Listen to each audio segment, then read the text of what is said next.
Well, and I think sometimes we get caught in the trap of what's right and what's wrong, and it's Mm. likely not a right and wrong thing. I mean, there are certainly right and wrong aspects of life and decision making, around, morals and ethics.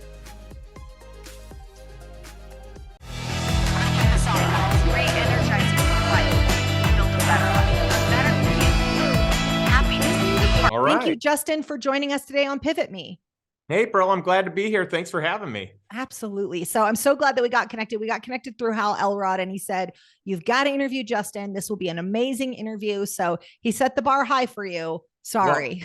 Hal is a great interviewer. So, if I could even be 50% of Hal and how he showed up, I'll feel pretty good. Just did dinner with him last night, and he is just a blast. Perfect. No, I'm sure it's going to be great. Just our offline conversation was amazing. So, Justin, when I look at your bio and I look at the things you've done, I'm curious how you walk us through how you got into this type of work, because obviously you didn't start in this line of work. How did you say this is the thing that I want to do now?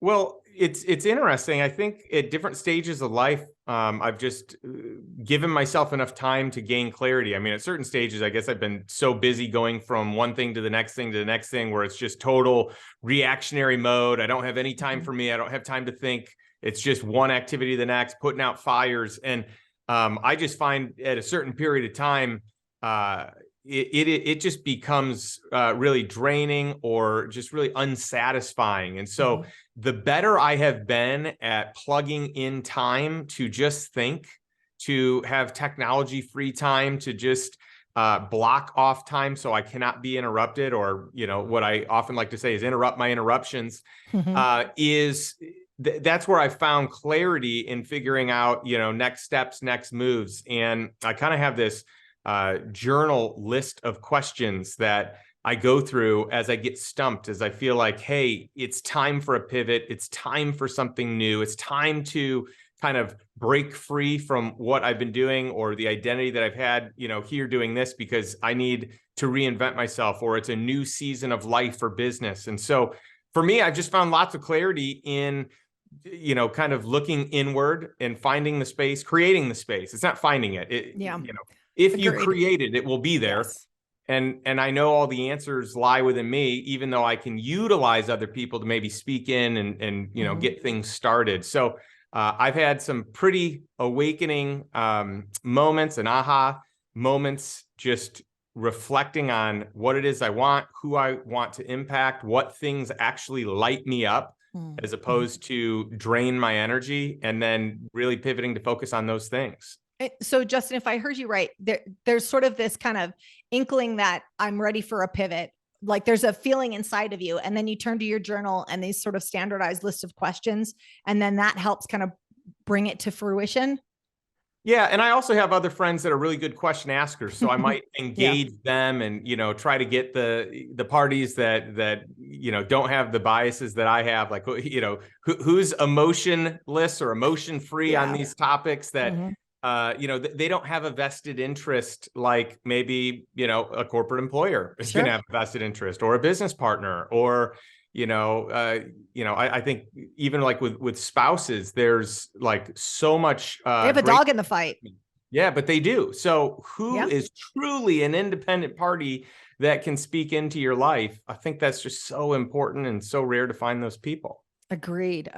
So when I'm thinking about, and that's one of the things we talk about a lot, is having people that they understand the vision of the life you're trying to create. We call it the My 3Y, the 3-year vision of your life in business. So you have to have the person that sees that vision, because you've done the work, you outlined it, but they cannot have the dog in the fight, because if they do, they can't help but say, how is this decision you're about to make going to impact me? And even to the most minor of examples, like if I want to run a marathon, my spouse may not want that because the alarm's going to go off at 5 a.m. We had a guy in our academy that was like, I feel like my wife is sabotaging me because she turns my alarm off every time. I'm like, she is. She may not call it that, but she's totally sabotaging you, because your goal is impacting her. And so we have to navigate around that, but we have to figure out a way to still get after our goals, even when maybe they're a little inconvenient for some people. Yeah, completely. And then also find the people that will support them at the same time, right? So who can be the cheerleaders that can give you the emotional support when things aren't going as they should, or the routine hasn't been established yet, or it's really hard and it feels like everyone's on the other side and against you. Yeah. Yeah. It always takes longer than we think and costs more money than we think, right? Oh yeah. We're Yeah. like, And, oh, and by the way, from a cost standpoint, it's often not even a monetary cost. Like it can be that, but there's an emotional cost. Like there's emotional baggage that weighs where when you're indecisive, it drains you, right? So there's a time cost to it. There's so many layers of what that looks like. And until you're fully in and have that clarity and are kind of taking those actions to do it and are in the routine of doing it, then it becomes systematic. But until then, we need all the help we can get. yeah. I love when you said indecisiveness drains you. It absolutely does. I remember asking this young CEO once, he'd achieved a lot of success at a very early age. And I asked him what was his secret. I'll never forget what he said. He said, I never remake the same decision twice. And I thought, how often do we do that? And it's a waste of time. But this indecisiveness or remaking the decision really does drain us of our energy that we could be putting towards a forward direction. Even if it's the wrong direction, then you pivot and adjust. But man, you're right. Sitting in that place of indecisiveness really does drain us. Well, and I think sometimes we get caught in the trap of what's right and what's wrong, and it's likely not a right and wrong thing. I mean, there are certainly right and wrong aspects of life and decision making, around morals and ethics. But you remove that and you say, hey, should I stay at this job doing what I'm doing, or should I leave? I don't think there's a right or a wrong. I actually think here's a list of pros and cons for each decision. And you may not know what the best decision is until you make a decision that allows you to enter a third door that didn't exist until you made that first decision. Yes. So Justin, when you made this decision, so you have a corporate job, I would imagine that there were people vested in you staying, not just your employer, but I would imagine when you say, I'm going to step away from this, I'm going to make a different decision. Were people supportive of that? Or were people kind of like, hey, you had a good thing going on. Why are you going to rock the boat? Yeah, I had people on both sides of the aisle, but a lot more people on the side of why are you changing? You've got a good thing. That thing is known. You have a certain output. It produces a certain income. You understand, you have the skill set now because you've been doing it for a period of time. So, on that corporate side and on that side where I have, people above me that have a vested interest in me and because of my efforts, they reap rewards. Sure. It was not popular. I mean, my exit was kind of highly contested, and it was a really long, drawn out process. And I feel like it was a lot of people that maybe weren't showing up as the professionals that they once were, or couldn't, maybe they didn't show up the best way that they could have or should have. And by the way, maybe I didn't either. Sure. From my vantage point, I feel like I did, but maybe I didn't. Maybe, I have a bias in that, but I can tell you that transition for me was a challenge. And it's also people that I care about. So you're leaving these important relationships, leaving relationships with mentors and with partners and with friends that there's history and brilliant, wonderful history. So that can be a challenge. And I remember when I was transitioning out, I worked really hard to build up a real estate portfolio to basically replace my earned income with passive income. And when I was making this pivot, I had finally equaled the passive income that, totaled my earned income. And you did that before you left? Yeah, okay. I did. Okay. Now, and I will say, like, the caveat to that, so that I did it the safe way. I did it where lifestyle doesn't change. And I probably took a lot more time than I needed to. In retrospect, I probably would have left, and I know I could have figured it out. But this was a way that I felt good about it. My wife really felt good about it. Sure. And so, I wanted to honor that, where nothing on the home front changed. But it was funny because the moment I left, I figured out how to make a lot more money really quick. And Leverage. I didn't anticipate it was going to happen that way. But in the transition out, April, my friends were like, you're crazy. You Yeah. could double up. You could make twice as much money. Mhm. Like, well, are you crazy? And I said, my goal is not to make more money. My goal actually has never been to make more money. My goal has been to buy my time back. I want more freedom. I want to live life on my terms.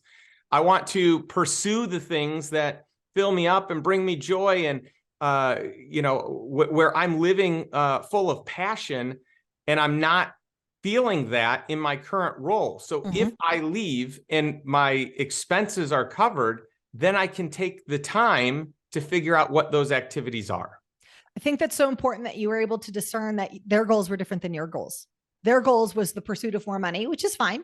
But that wasn't necessarily your goal. You wanted your time back. You wanted freedom. And it's important when we recognize that, because a lot of times society will kind of like, oh, but or sometimes it's even parents. You got a good thing going on. This is what you went to college for. Like, these are all stories that I hear from clients that they're like, here is the very compelling and logical arguments that so many people made for me to stay right where I was. The other thing I want to ask you about, Justin, is a lot of people have a struggle with the identity switch. Did you struggle with that? Like, I identify as this corporate role I had before, and who am I if I'm not tied to this organization? I think that I guess I was under the impression that I wouldn't experience much of a struggle with that. And, my struggle probably wasn't as much with like title, like that wasn't a big deal to me.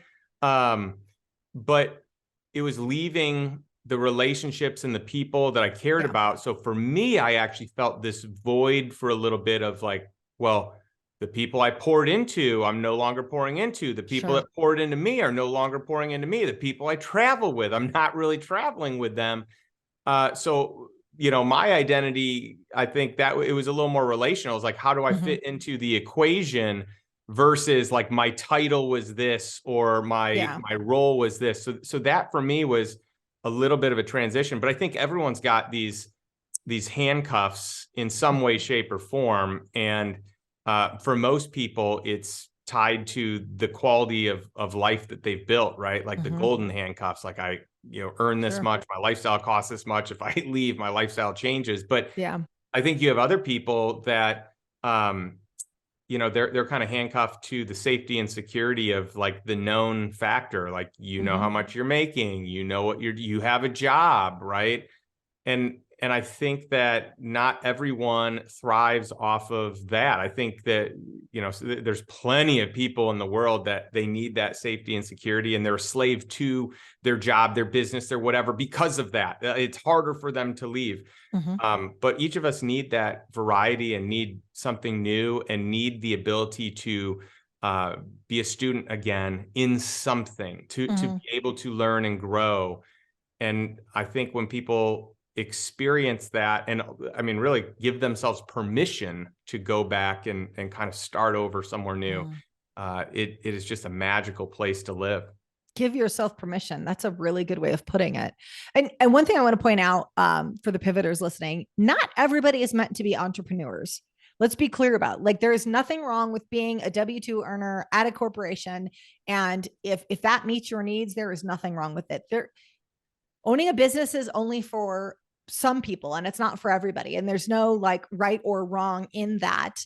But what I found was that if someone has this desire to be a business owner, it doesn't tend to go away. So even if you have a good role in a corporation and things are going well and you're well compensated and you've got a nice vacation package and all this perks and stuff like that, sometimes it's a whisper, but it doesn't tend to go away. In my experience, eventually it gets louder and louder. Now, Justin, I want to talk about like how you made that transition. Like, I hear that I replaced my income before I left. What is that first decision? Like, okay, I'm going to start investing and this is what it looks like. Yeah. And by the way, just to support your last point before I jump into this next one, we have a lot of people in my community that earn incredible incomes. I mean, we're talking millions upon millions of dollars a year.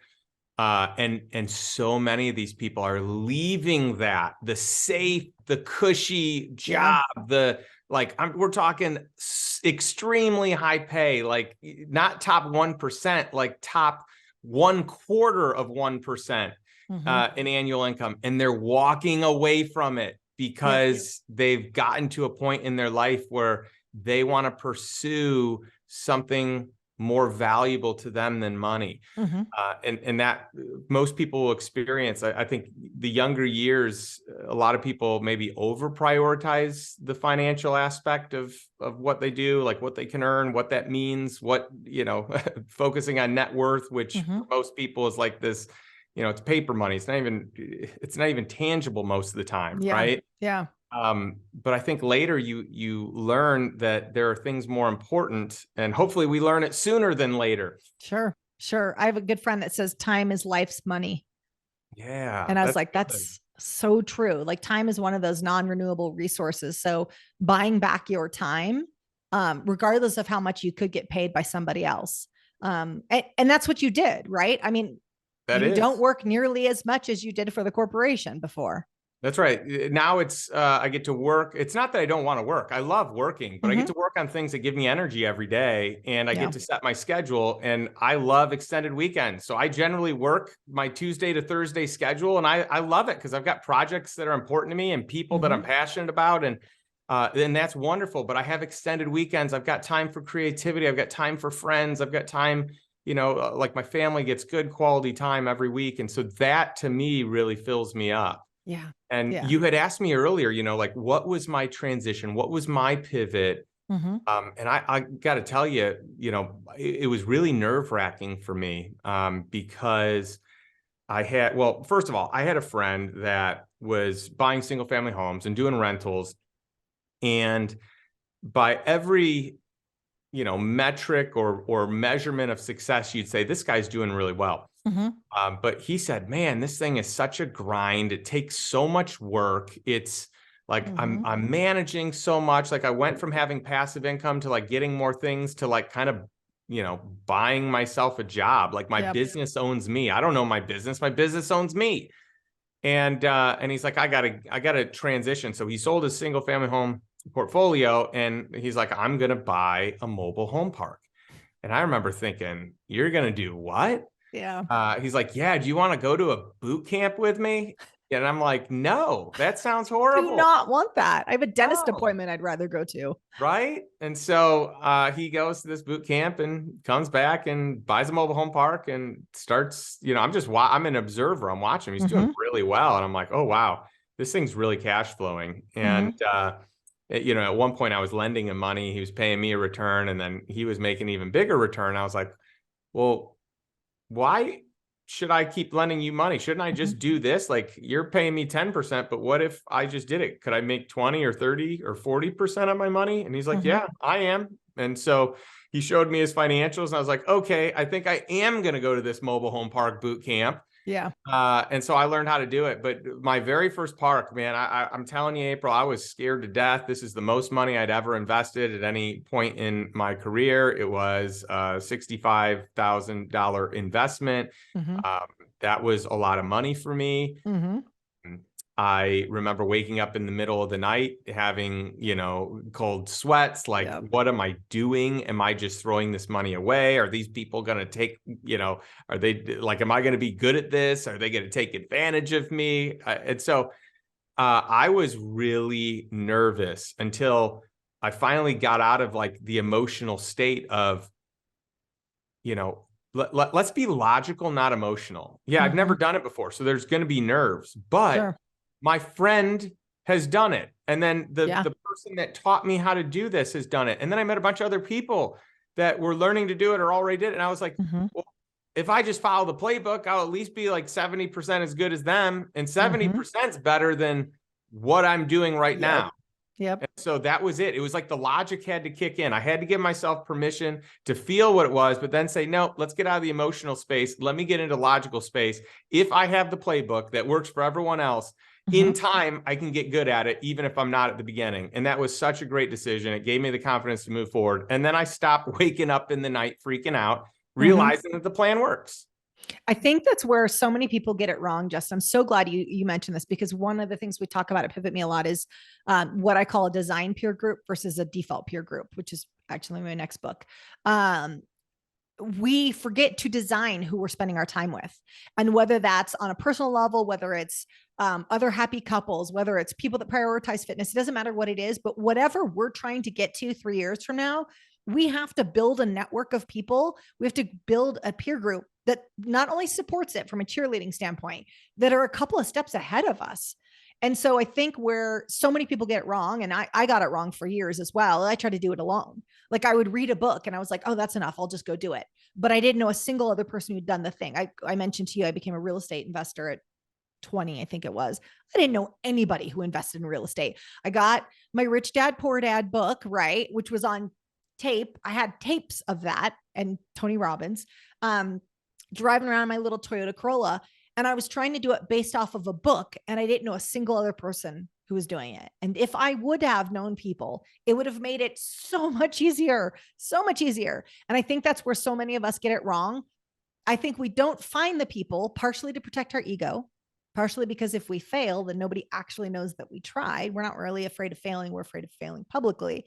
But just having the courage to say, okay, I'm going to go find the people. Sounds like it was through the boot camp. Sounds like your friend really kicked that off too. Those people then normalize success at your goal. Where we get it so wrong is we set a goal and then we don't know a single person who's done that thing. And then that is the long path to success. That's right. It's uncomfortable to meet people that you don't know that play. I like to say, I want to spend time with people that play the game of life and business and investing and health at a higher level than me. Mm-hmm.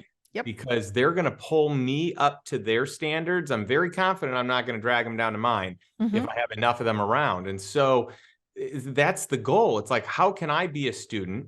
I'm curious, like, teach me what you know, but that's where the intentional networking comes in. It's most people's network, most people's, peer group is proximity based, right? Yes. It is not intentionality based. But it was a game changer for me when I made that pivot. And also probably the biggest game changer for me is that I marked in my calendar once a week where I was going to take someone to either coffee, lunch, dinner, that was more successful in a certain area than me. And I was just going to pick their brain. I was going to treat them and pick their brain. And I did that once a week, at least, for over 20 years. And so I just have this compounding, thousands of hours and thousands of pieces of education that I've been able to glean from some of the brightest, wisest, most successful people. And that's where you can cut the learning curve in half. Exactly. I know I'm way ahead in a shorter period of time because I didn't trial and error anything. I just did what they did that worked. Someone's already done it. Like, why reinvent the wheel? Just be like, well, his wheel looks good. Let me ask him how I built it. So 100%, you're talking my language. And it kills me when people are on that slow path to success, because it's like what you're doing is not that new. Find someone who's done it and then just borrow their wheel, ask them how. And so I find that a lot of people just want to be ready before they show up. They want to be ready before they enter the room. They want to have some amount of information on that topic before they ask that person out to coffee every week. Did you struggle with that, Justin? And if so, how did you get over okay, I don't know anything about investing or real estate or mobile home parks, or it doesn't matter, self-directed IRAs. It doesn't matter what it was, but how did you get over the fact that I don't know, and I'm going to ask this person and I'm going to look like a total newbie or idiot or whatever kind of language you'd use? Yeah. I mean, I am so all about learning. So I don't really have the fear of looking like a newbie. Like, I'm totally like, hey, I don't know any of this. Can you teach me? So that part wasn't an issue. Like, I can look silly, foolish, no problem. What I had a hard time with was rejection. So my big fear that held me back for a while is, well, what if I ask someone to meet me for coffee and they say no, So that was really a hurdle I had to get over. And by the way, plenty of people said no, so at a certain point in time, you kind of build thicker skin and you can get numb to it. And luckily I had some sales training even before that, but it never feels good to get denied. Luckily, most people who deny you don't just come out and say no. They just don't respond back. Yeah.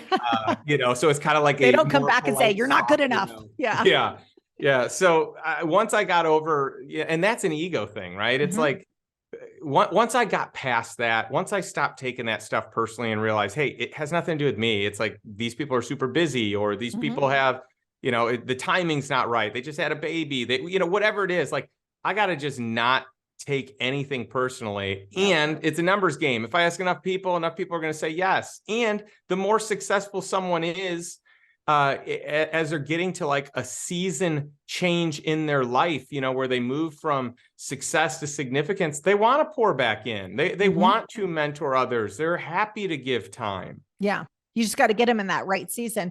It was interesting on our PivotMe Academy call just 2 hours ago. One of the gals was saying that she was struggling with rejection.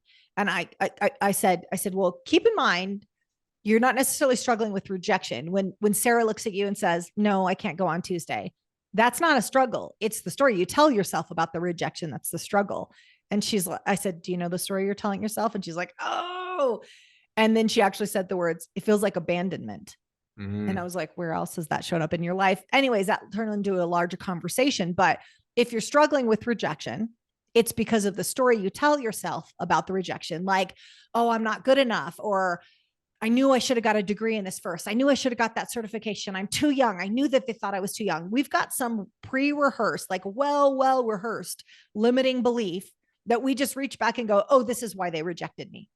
Because them saying, no, I can't make it, or just not replying at all isn't painful. It's a story we tell ourselves that makes it painful. Like, did you have to consciously make that switch, or did you just kind of land on it's not personal? Yeah, I mean, I think what ended up happening is the pleasure outweighed the pain. So the time that I got with people, I was like, this is so good. This is breathing life into me. And I am feeling so filled up that I don't even care if someone says no anymore, because I'm going to get through enough people to get another cool meeting like this and just add another person to my contact list. So that really what it was for me. And, probably part of it is getting a little numb and just not caring as much. But I really think the positive, like, this person's amazing, I can't wait to connect with them again. Like that aha was like, that is worth all the no's. That is worth 20 no's. Yeah. Yeah. So Justin, when I'm thinking about you replacing your kind of corporate income with real estate, like, is there a moment where you're like, this can't be right, or this can't be legal? Or because I find that we have these beliefs about that work is supposed to be hard, or work is supposed to take 40, 50 hours a week. And when it doesn't, there's almost like this cognitive dissonance that happens where you're like, this can't be right. Did you experience that? Well, yeah, for sure. I mean, I'm a very disciplined person. And so early on in my career, I figured out how to make more by working more. And so I was rewarded based on work ethic, right? And for better or worse, like, I'm glad that I had that experience. I'm glad I had that season of life. And it was a long season for me, to the point that burnout crept in, and it was like, yeah, I've got to do it smarter. And so doing it smarter. Yeah. Right. And so the smarter way is like, you actually don't have to work that hard, and you can actually make more than when you were working that hard. And the better question is like, how do I do that? Like, what are the steps? What are the activities? And so, when I saw my friend, pulling in, I mean, basically he moved into a mansion in a short period of time. He was younger than me. And I remember thinking, wait a minute. So your passive income covers your mortgage on this home? Are you kidding me? And they had like a guest house, and we stayed in the guest house. And I was like, this is incredible. Yeah. So, part of it for me is like, can this really happen? Well, actually, I know it can really happen because I know this person. Yeah. Yeah. And if he can do it, like, so can I.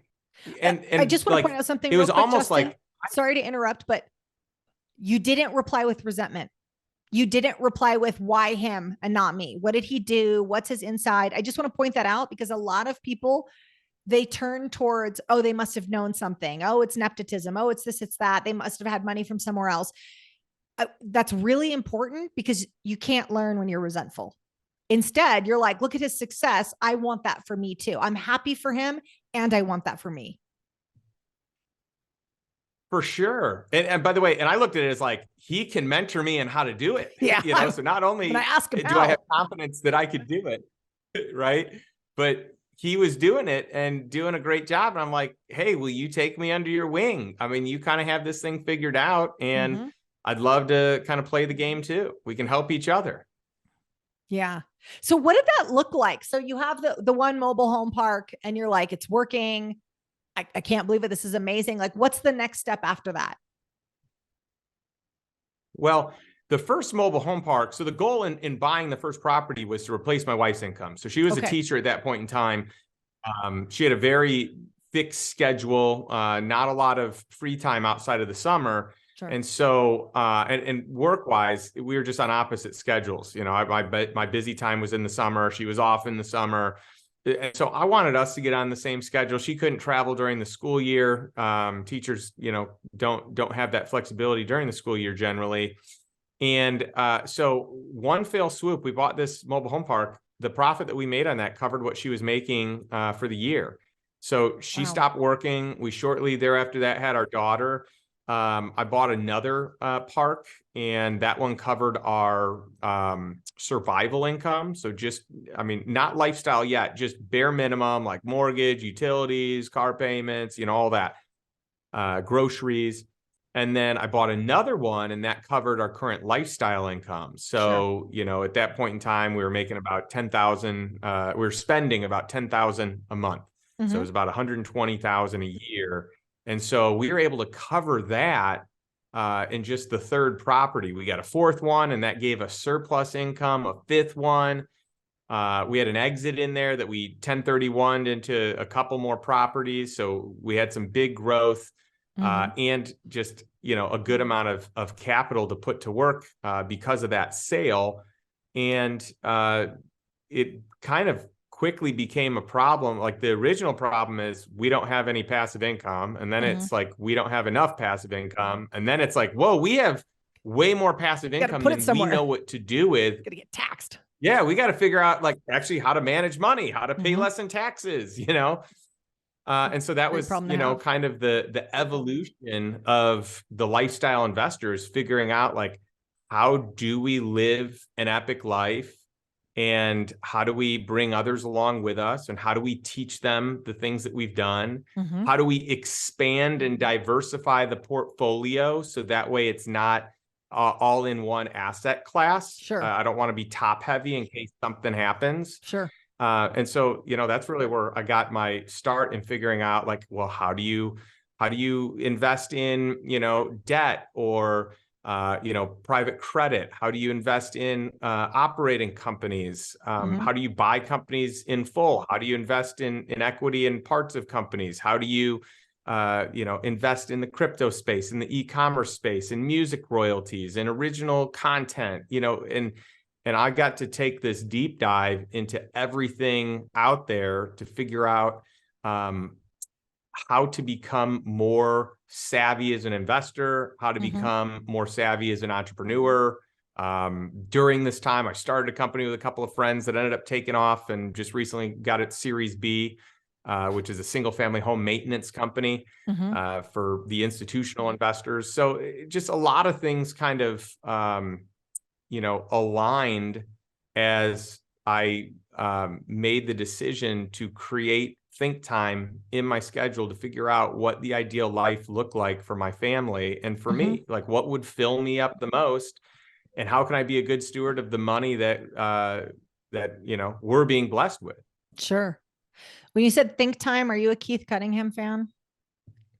I am. Okay. I mean, that Keith is the one that, you know, I got a chance to meet him, and you know, he gave a message. So you were talking about Tony Robbins. I've taken every Tony Robbins program, course, read the books, been to everything you know that he does.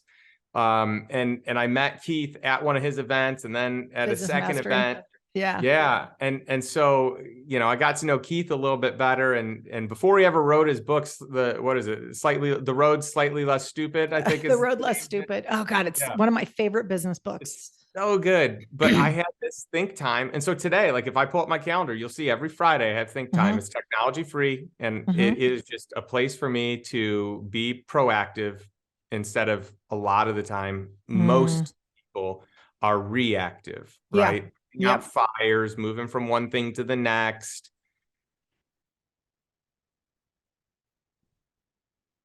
Oh, I think you paused, Justin. Yeah, just moving from one thing to the next, and really getting to a place where our schedule is happening to us. We're not happening to our Mhm. schedule. I love this. So I have the same thing, my think time, but it's walking. And what I find is when we're firefighting, we are not building a new business. We're just maintaining our existing business. And most business owners, if we look at our day, it is just filled with firefighting. Like, I'm responding to this, I got to put this, I got to address this. That's just maintaining the life and business you already have. You have to have creative space, think time, offsite. I'm a huge fan of like annual reviews and quarterly reviews that are offsite. They don't tend to work as well when you're in your actual office, but you have to create the space for that. Um, so I'm a fan as well, and I love that you're a Keith and Tony fan. So let me take a step back. When I'm thinking about you going from one mobile home park to two to three to four, I get that there was a buyout somewhere along the way, and then you could 1031 them into other things. But that very first one, you said I had to put 65K down, and it was the biggest investment. Where do you get the down for the second one? Is it, I got enough income from, well, no, because you only got your wife's income from the first one. Like, where are you getting the down payments for each subsequent park? Well, I had at that point in time been saving for quite a while. I Mm-hmm. hadn't pulled the trigger on anything. I'd wanted to get into real estate sooner than I did. I Mm-hmm. just was too scared to get in, too scared to Sure. pull the trigger, didn't feel educated enough. At that time, I was living in Chicago, so I was looking at 3 flats and 4 flats, and they were just so expensive. So Mm-hmm. I was saving up to buy one of those, Mm-hmm. and so it was just this interesting flip for me where I was like, oh, maybe I'm not supposed to buy a 3 flat or a 4 flat. Maybe I'm supposed to buy a Mm-hmm. mobile home park.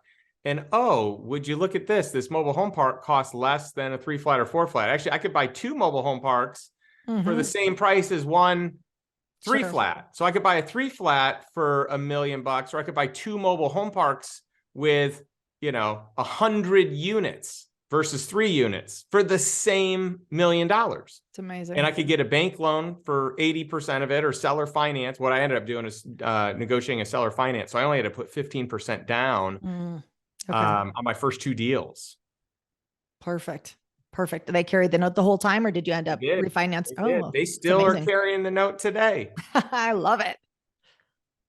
Yes, That's that's a good. big win. Yeah, it's a huge win.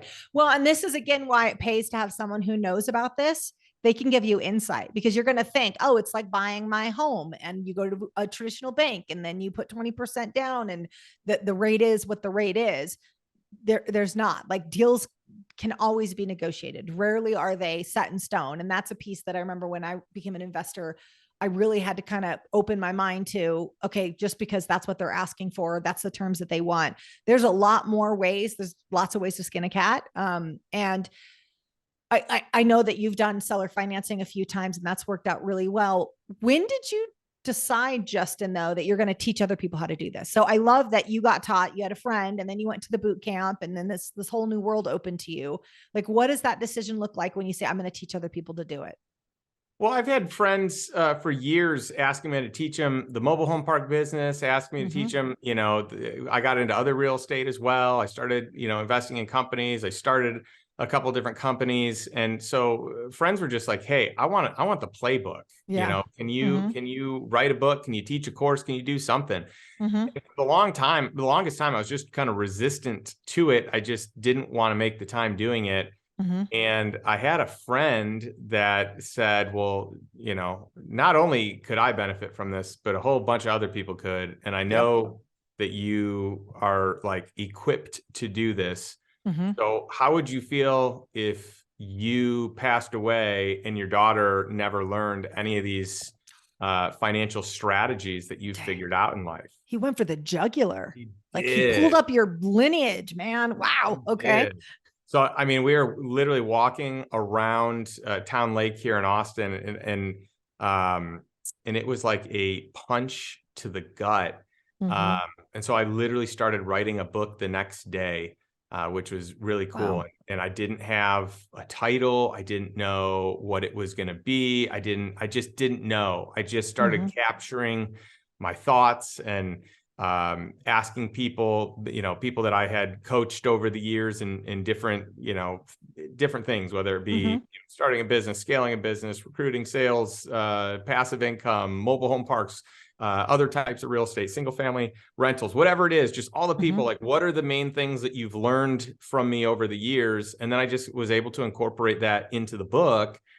And I never thought the book was going to be, much of anything. Like, I was proud to be able to put a book together, and I was like, hey, I hope a few people buy it, and that'd be pretty cool. And it ended up becoming a #1 Wall Street Journal bestseller and USA Today bestseller. And the week it came out, it was, I think it was number 8 of all books on Amazon, #1 of nonfiction books. And today it's the top 1% of all books ever sold. Which amazing. Is really humbling and really cool. And all the proceeds of the book go to fight human trafficking in 30 countries around the world. So that's amazing. We've been able to donate literally hundreds of thousands of dollars because of this book. And so I feel like it's making the world a better place. It's buying human freedom, but then it's educating people on financial freedom. And so that really kind of was the kickstart to everything, because I just thought I was going to put out a book. I didn't know. You just needed your daughter to read it. Right. And you'll see, like, even in my,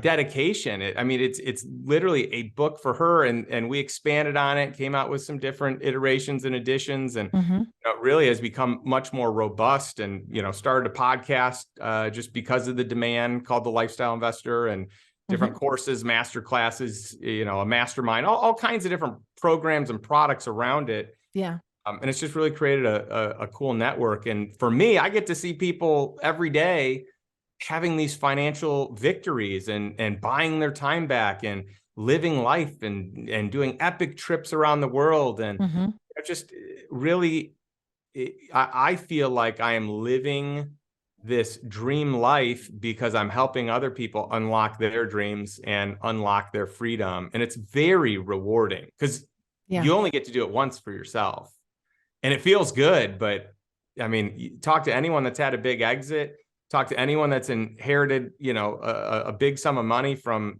whatever it be, a transaction, money being passed down, whatever it is. Like, it feels really cool in that moment, but a month later, it's like, okay, what's next? What's next?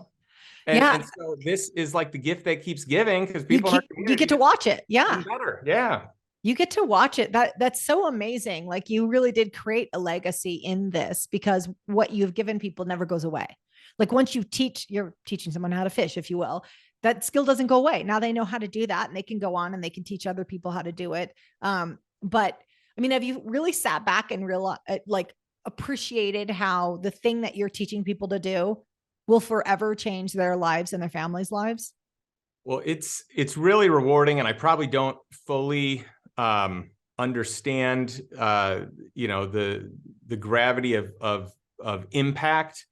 But one thing I do see is a lot of testimonials coming in. I mean, we have a pretty regular flow of people just sharing the impact that it's had on their life, and how things for their family are forever changed. And that, to me, is greater than any amount of money that I can ever earn on any product that we ever do. It's just that satisfaction of having impact, because at a certain point, you got enough money. So, I hope at some point people realize that the money thing is never going to be satisfied. There's no dollar amount that you're eventually going to hit where you're like, oh, I've got enough for 99.9% of the world. It's the goalposts just move. And so if we're not intentional about figuring out what our priorities are and what our values are, and then align with those things, then we're going to be stuck in this trap, this race of more, of excess, of consumerism, of keeping up.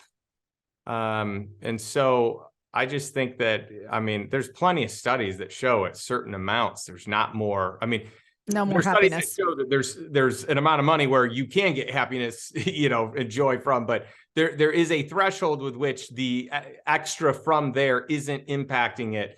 Or if it is a very relatively small impact, and nowhere close to the degree of the impact you can have by pouring into someone else. So true. So true.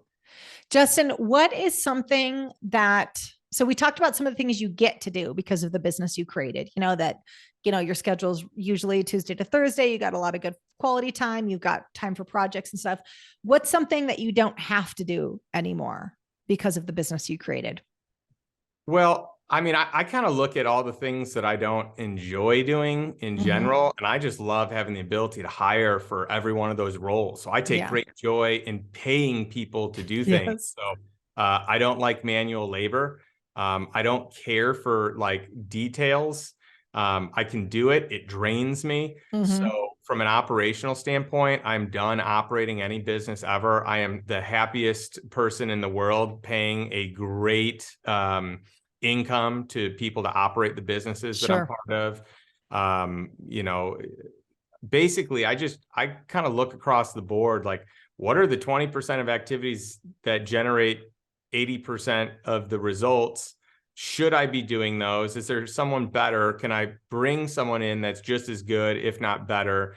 And how do I eventually phase myself into just the things that bring me joy? Yes. Right. So at a certain point in life, it's like, I'm going to do the things that just produce the most income or just produce the best results.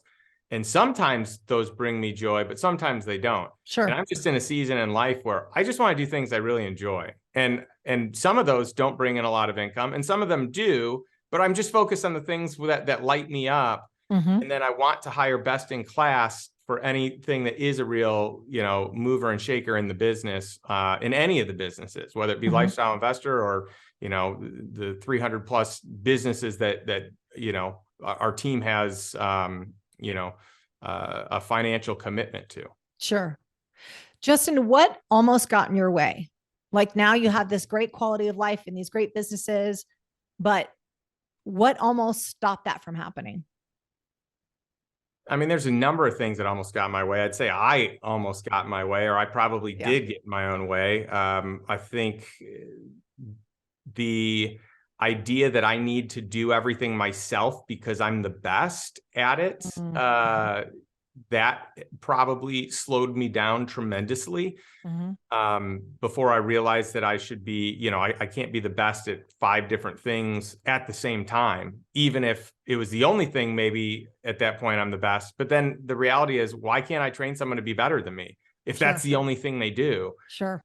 So, I think I got in the way there. I mean, I think I've had times in my life where I have chased the wrong things, whether it be money, whether it be, just growth for the sake of growth. I think, a lot of, alpha personalities probably pursue net worth at any cost. And so sometimes I've found myself falling in that trap that I do not want to fall in, because it is so subjective, and really cash flow matters way more than net worth anyway. Yes. I remember I had more cash flow than a lot of my friends that had all this net worth, but they were, basically like they had no utility on this huge net worth, and they're like living paycheck to paycheck. You can't eat on net worth, but you can eat on cash flow. So just, keeping priorities where they need to be. If someone is listening, so say a pivoter is listening right now and they're like, okay, well, I hadn't thought about investing in mobile home parks or investing in real estate in this way. What would you say to someone that's kind of on the fence going, okay, I have a business. I've maybe have some extra money at the end of the month. I could do something like this. And they're kind of on the fence. What advice would you give them? I think figure out what is the biggest priority. Is the biggest priority the return, where you're willing to sacrifice time, or is the biggest priority something that helps buy time back, where you can keep your time in your business if that's the main thing, and in time it can buy your time out of that business. So for people that are in a place where they have the financial capacity to invest, I think it's smart to find the best and brightest in class at the thing that they do, and invest in them. They're probably going to be better than you unless it's in your specific niche and area of expertise. And it's okay to lose money, as long as you learn lessons along the way that protect you from losing money later. I think most people don't step in, they don't get in the game because they're too afraid of what could go wrong. But I've learned so many strong lessons from things that went wrong that have now helped me become better and smarter as an investor. So long term, I'm glad I had those losses, even though short term, it really was hard to stomach in some instances. Yeah, it's so good. So they are afraid to get into the game because they're afraid of what can go wrong, but those end up being the biggest lessons. That's such a really good point. So we have one final question, but before we ask that, so we're going to put your links in the show notes. But Justin, if someone's listening and they're like, I want to know more about the work that you're doing and the way that you're training people to do this type of work, where's the best place for them to connect with you? Best place is probably just to go to lifestyleinvestor.com.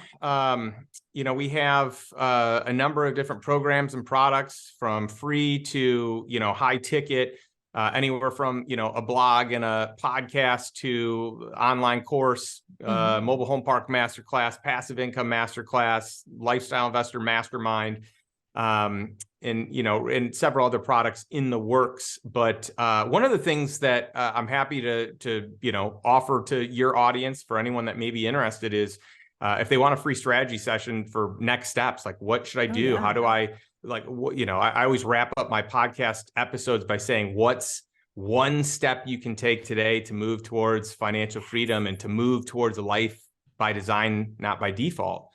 And if you're looking for what is that one step, I'm happy to do a free strategy session. Someone on our team would engage with anyone that did have interest at lifestyleinvestor.com/strategy. Oh, that's amazing. I love that. Okay. We'll put that in the show notes too. Last question for you, Justin. If you could tell the world one thing, maybe about business, maybe about life, doesn't matter, but if you could tell the world one thing, what would it be? I think it's probably the greatest joy that I have experienced and that I've seen most people experience is when they truly buy their time back and they own freedom. They own their time and they can pursue the people, the activities, the passions that fulfill them the most. I just think that there is nothing better than that life. And that life is different for everyone, the way that it looks, the way that it's laid out. But when you have all the choices in the world, most people can't make the pivot from what they're doing to choosing how they want to spend their time without solving the problem of how do I cover the bills. So most people have to solve for that, but you don't have to make that pivot. But the bottom line is, when you buy your time back, I don't know that there's a much greater gift on this earth. So good. Oh, that was awesome. Thank you, Justin, for the information, for the insight. We'll put everything in the show notes. Check him out, check out the book and the podcast as well. And I appreciate what you've brought to us today, and just honestly, just kind of sharing your journey and understanding how you got to where you were, or where you started and where you are today. Understanding that journey lets us know, hey, that's available for me too. That it wasn't just you were born into this. This wasn't handed over to you. You learned the ropes by falling from them as well. And you've just given us a real gift today. So thank you for that.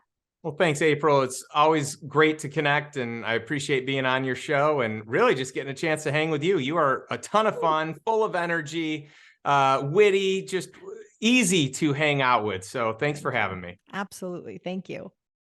I hope you got some amazing information from our interview today, and I've set up the next video for you. So I'll see you over there at the next video.